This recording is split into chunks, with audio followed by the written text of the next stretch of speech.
আর এক শ্রেণী মৌলবি বলছে যে এটা করা বিদআত। এই ফায়সালা তো 900 বছর আগে দিয়ে গেছে।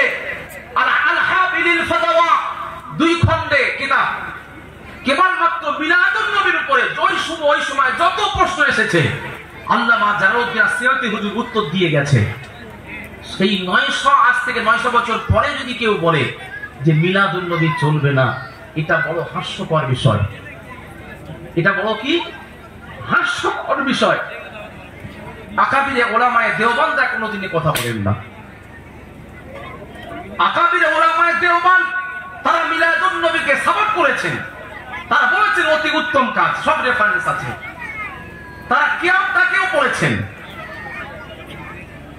রশিদ আহমদ গাঙ্গুহি কিয়াম পড়েছেন। তাদের পীর তো পড়েছে 4 জন, বিশেষ করে 4 জনের পীর, বড় বড় সাহেব। এশিয়া মহাদেশের সবচাইতে বৃহত্তম মাদ্রাসা হলো মাদ্রাসা দারুল উলুম দেওবন্দ, যেটা হচ্ছে ইলমের মারকাজ। এটাকে অস্বীকার করার কোনো জায়গা নাই। কিন্তু এই তাবলীগ জামাত আর দেওবন্দি দুটো কিন্তু এক করবেন না।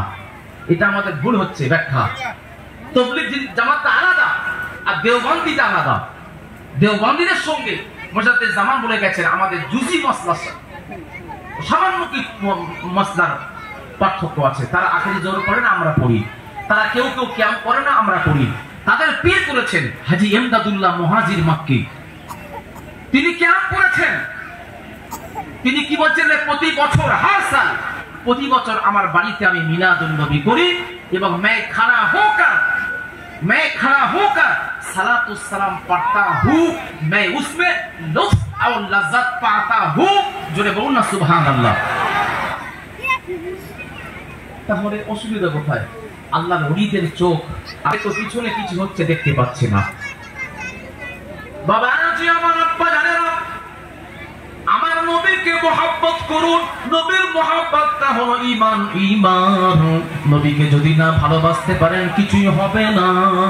আল্লাহ কোরআনের মধ্যে জানিয়ে দিলেন, আল্লাহ বললেন, আল্লাহ রাব্বুল আলামিন জানিয়ে দিলেন, তোমরা আমার নবীকে বেশি ভালোবাসো। তোমাদের অন্তর থেকে মন থেকে আমার নবীকে বেশি ভালোবাসো, তবেই তোমরা হবে মুমিন। আল্লাহর কোরআনে আল্লাহ জানাচ্ছেন তবেই তোমরা হবে মুমিন। বাবাজি, আমার মুমিন হতে গেলে প্রথম শর্ত নামাজ নয়, প্রথম শর্ত হলো আমার নবীকে ভালোবাসা, আমার নবীকে অন্তরে স্থান দেওয়া। তারপরে আপনি মসজিদে যাবেন। নবী সম্বন্ধে আকীদা খারাপ করে, নবী মাটির তৈরি নুনের নয়, নবী আমাদের মতো মানুষ, নবী মারা গেছেন, এই সমস্ত আকীদা বিশ্বাস নিয়ে যদি নামাজ পড়েন, ওই নামাজ কোনো আপনার ফায়দা হবে না। নামাজ কার জন্য? নামাজ তো আমার নবীর জন্য। সেই নবীকে আপনি চিনলেন না, অথচ নামাজ পড়ে পড়ে আপনার কপালে দাগ হয়ে গেল। ওরকম নামাজ আল্লাহ নেবে না।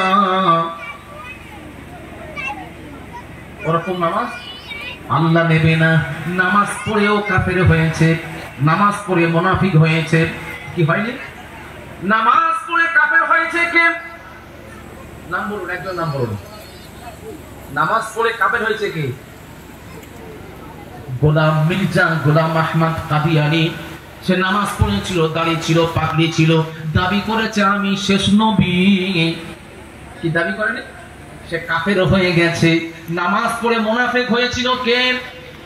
আব্দুল্লাহ ইবনে উবাই ইবনে সালুল, আমার নবীর সাহাবীদের মধ্যে সেই সময় ছিলেন।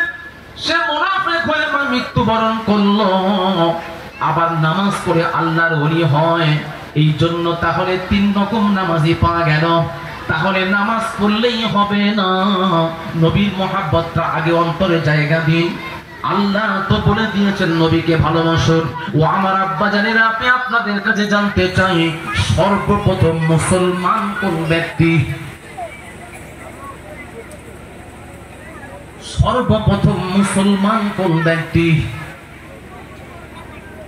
কে বলতে পারবেন?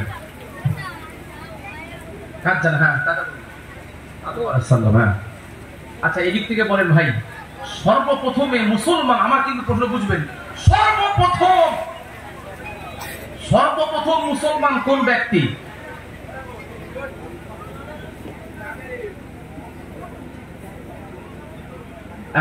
বাবাজি আমার, কেউ বলতে পারছেন না? তাহলে কি প্রশ্নের উত্তরটা আমি দিয়ে দেব? কথা বলেন। এটা উত্তরটা দেব কোরআন থেকে। এই উত্তরটা কোরআন থেকে দিচ্ছি ফায়সালা, একটু শুনুন।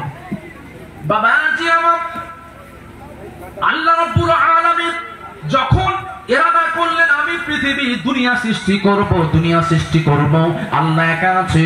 বাবাজি আমার, আল্লাহ একা তো ভালো লাগে না।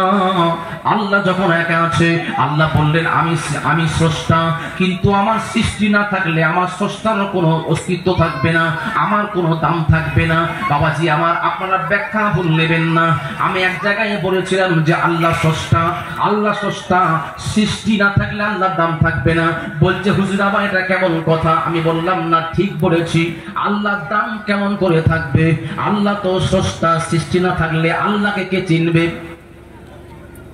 বাবাজি আমার, স্কুল আছে, শিক্ষক আছে, ছাত্র নয়। ওই শিক্ষকের কোনো মূল্য আছে? কথা বলেন। শিক্ষক নিয়ে করেছে, স্কুলে একটাও ছাত্র নাই, তাহলে কে শিক্ষক বলে ডাকবে? কে ডাকবে শিক্ষক বলে? তাহলে আল্লাহ আছে, কোনো সৃষ্টি নাই, মাহবুদ আছে, কোনো আপ নাই, মখলুক বাবাজি আমার খালেক আছে, কোনো মখলুক নাই। আল্লাহ তখন কি করলেন? একটা নূর তৈরি করলেন, নূর, যে নূরের নাম দিয়েছে নূরে মুহাম্মাদি। ওই নূরে মুহাম্মাদিকে আল্লাহ যখন সর্বপ্রথমে তৈরি করেছেন, ওই নূরে মুহাম্মাদি আল্লাহ দরবারে সাজদায় পড়ে গেছেন, আলহামদুলিল্লাহ বলেছেন। আল্লাহ তখন